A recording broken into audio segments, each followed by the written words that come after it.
I watched the interview, not the interview, but I like 2 minutes. I really didn't even watch it. I read most of the comments about Meghan Markle and that fortune that she did. You know, she was actually quite right about what she said. It's not that she's not controversial.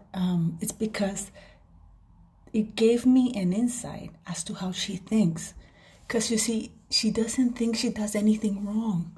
She thinks that everything she does is right. That everything she does, why are people upset?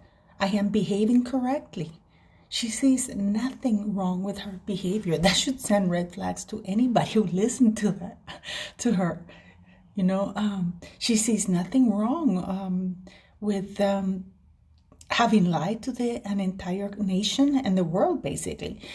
She doesn't see anything wrong about having taped everybody and kept all the videos and the footage hidden and accused the press and falsely accused the press and everybody as racist or invading her privacy. Harry and her even used their child. They used to, because they said, oh, we're protecting our child. It wasn't that. They were protecting the footage that child was generating to increase the value of it. They don't see anything wrong with that. They don't see anything wrong with misusing or abusing their race card. They don't see anything wrong about money, the way the charity funds. They don't see anything wrong using a charity event for profit. They're not charitable people. This is who they are. Meghan Markle saying, this is who I am. I don't see anything wrong with the way I am. Because this woman has absolutely no moral compass. She has really, there's no moral center to her. There's nothing. She said, I'm being authentic. She's actually being truthful. This is who she is. Lying, scheming, committing fraud, deception, slander. It's all of who she is, and Harry too.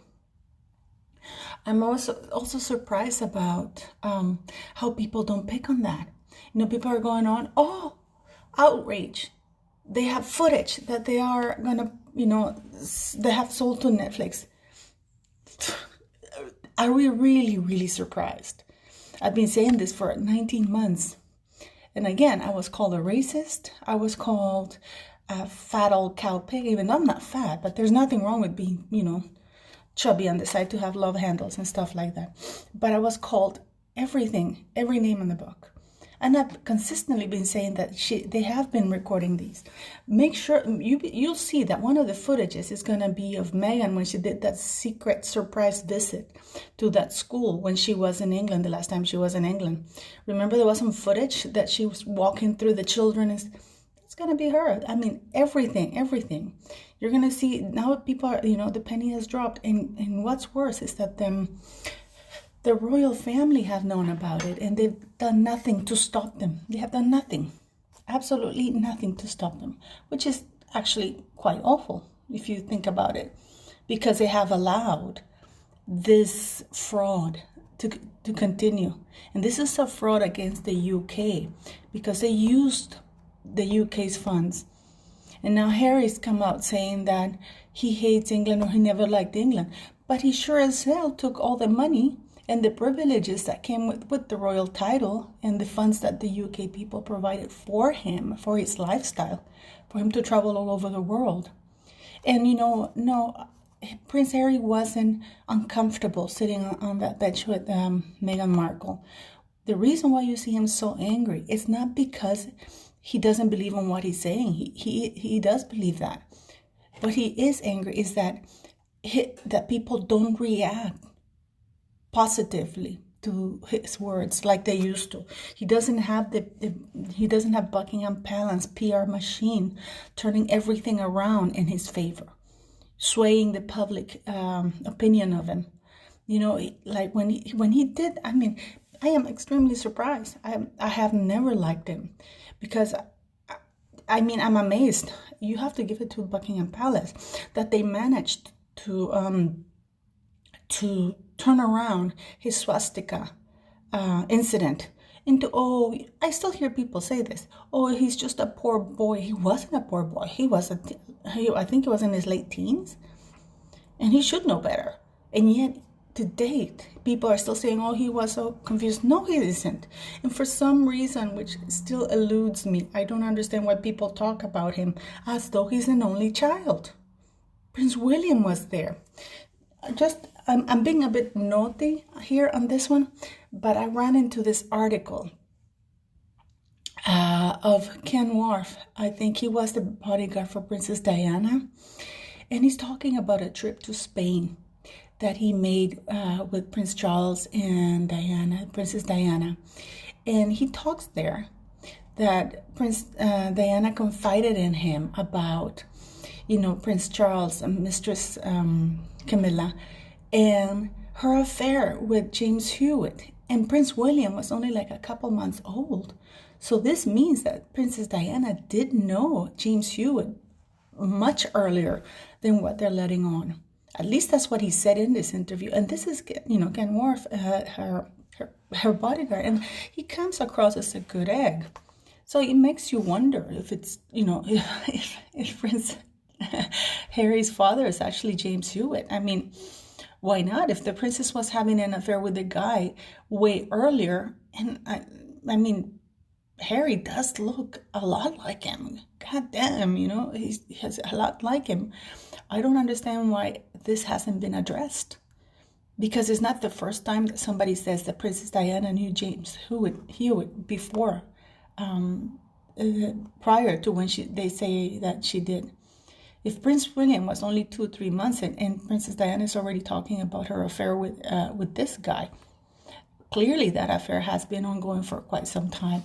It's just one of the things that I was thinking about. Now, going back to Meghan Markle and her admissions on that Fortune speech or whatever it is that it was, interview. Keep an eye out for that. If you listen to it, I couldn't listen to it, but I read the comments. It's actually very telling. Her and Harry don't see anything wrong on how they behave. So for them, everything that they've done is justified. And what they don't understand is why people don't get that. It's never so. If they believe, how do you expect people to change or admit to any wrongdoing if they don't believe that they're not doing anything wrong? So they are going to continue using the titles. It's time for the UK Parliament to put pressure on Her Majesty the Queen or Charles. I do believe that this is Charles who's refusing to do this, and this is the mess that the UK has now, because I don't think Her Majesty the Queen is actually taking most of the decisions now. So this has to be stopped. Questions have to be answered. What happened to that money from Disney? What's going on? Who pay? I mean, I am a Canadian, and we're starting a petition about demanding some answers from government as to why we had to pay up till March 31st.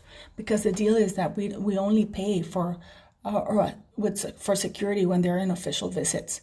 So this was a complete unilateral decision on behalf of the Prime Minister, Canadian Prime Minister.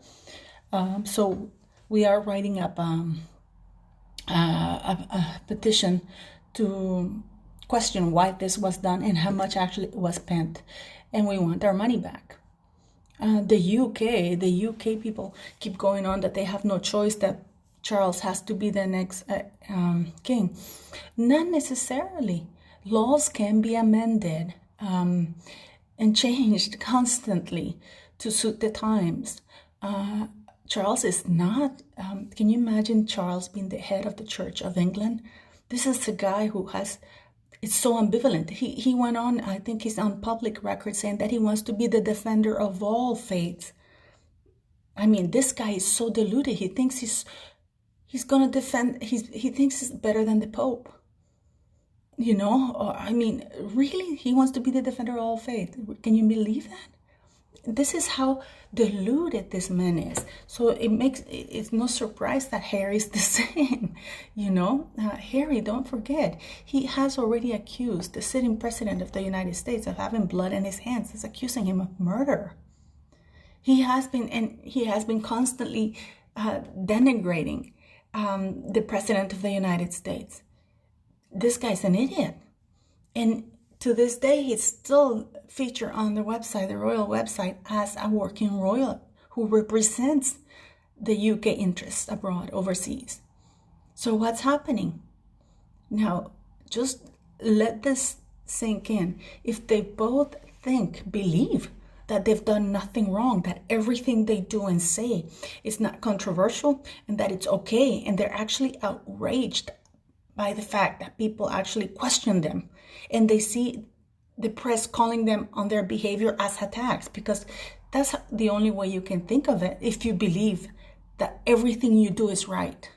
So these two idiots have God complexes using the British monarchy's platform to spew their vile views. Meghan Markle did not do that interview or whatever the hell it was as Meghan Markle. It was the Duchess of Sussex. That's her only achievement. This is a woman who's been couch casting her entire life and using people and discrediting them afterwards. I hope that the UK or the Mail on Sunday, they don't drop the case. I hope that they follow it through to the end.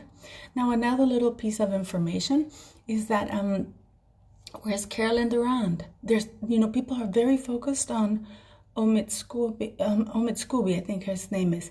But there's two authors, and actually Carolyn Durand is the most renowned one. Could it be that she works for Oprah because she writes for O Magazine? Google it.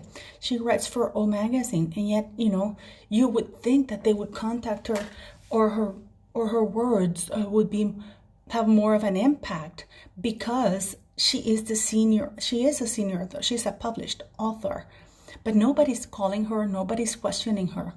So yeah, what's going on? And I hope that everybody gets their act together and they actually take the titles away. It's time to have the titles taken away. They're damaging the monarchy. The Windsor family, the royal members of the royal family members right now of the Windsor clan, that's the only way I can call it, are ending the monarchy themselves. So it's time to take, for Parliament to take charge back of the monarchy as an institution and make laws that protect the institution itself and the UK's reputations worldwide.